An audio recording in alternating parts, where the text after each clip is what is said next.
Hi everyone, welcome to FilmDirt at the movies. We're here to see not this.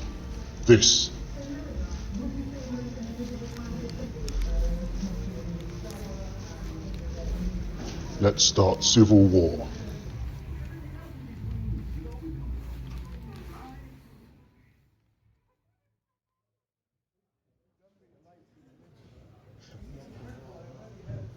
Hi everyone and welcome back to FilmDirt.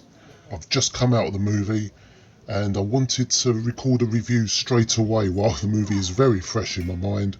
So I've come into the Picture House Cafe to record this. So please excuse any ambient noises I may be picking up.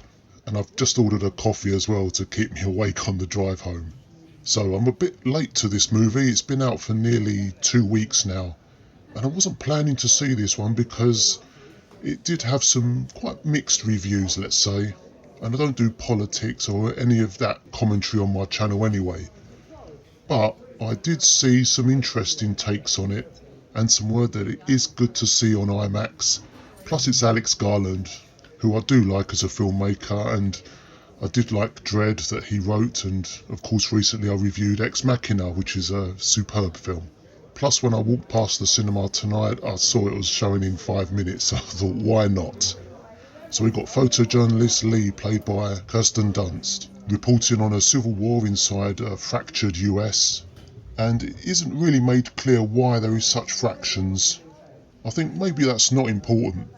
The film mainly concentrates on the impact of the war and the fact it's on ground level. We're dealing with how people respond to it, as we see the journalists here going on their travels towards the White House, through areas where we don't even know where the war is or whether it's still ongoing. So it's more like a journalism documentary than a look at the overall war, why it started and the politics behind it. A lot of that we don't really need to know, and even if we did, it wouldn't even seem that important. Politics is politics and we can either take it or leave it or not fully understand it. So Lee and the rest of her team are pretty gung-ho really. We get to see what journalists will sacrifice to actually get to where they need to go, which is incredibly dangerous of course, but they've just got to get that story. And of course at the end of the film, when they eventually get to the White House, they find themselves really in the thick of it. They actually accompany troops on their way to finding the president. And when the film started, I found it really quite curious in that it was very sombre and quiet. There wasn't really a civil war or any war. Maybe the first few scenes were just explaining and setting up exactly what's going on. And it was, oh thank you my love, appreciate that, thank you. And it was a bit of a slow start really. But after that, when we're catching up with the travels of the journalists, you know, the small little skirmishes they're coming across, especially the scene with Jesse Plemons, I thought that was fantastic and very tense. That's when the audience would finally see, you know, what an actual war is. And this isn't far away in Arab country or Iraq. This is, you know, for Americans, it's on your own doorstep. And I love the characters here, both old and young. And as I mentioned, we actually see the dedication and the drive that actually makes a journalist. Towards the end, when they're in the White House, I did feel that Lee may have been double-crossed. Her colleagues kind of took that opportunity to prioritise the story rather than the life of Lee, who actually took a bullet. But in that moment, you've got to get the story and just move forward. And Lee is kind of left by the wayside. So really you've got to have a hard, you know, a thick skin or a hard heart, maybe, that's what I meant to say. You've got to be driven with one pursuit in the moment. And that whole battle towards the end of the film, just before they get into the White House, I thought was fantastic. We see a first-hand look at a war on street level. And for an apparently modestly budgeted film, I thought it really did look like a war on ground level. And there's not much dialogue to speak of, there's not much story being told here, but we're just with the journalists and following them on this life and death situation. Some of the smoke effects, bullet effects are very real and deadly looking. And it also kind of makes you wonder how much of this is going to actually get to the viewing public.